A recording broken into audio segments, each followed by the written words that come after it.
জল ভর্তি গ্লাস থেকে এই পাতিলেবুটা খুব সহজেই বাইরে বার করতে পারে। প্রথমে আমি করব। আমি এই দেখো, আমি বাইরে বার করে দিয়েছি। না না, এভাবে না, তাহলে জল গ্লাসের বাইরে ফেললে হবে না। এবার তাহলে আমি করি, দেখ আমি করতে পারি কিনা। ঠিক আছে, করো।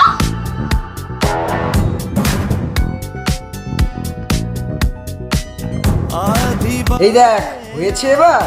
না না, জলটা খেয়ে নিলেও হবে না। তাহলে কি করে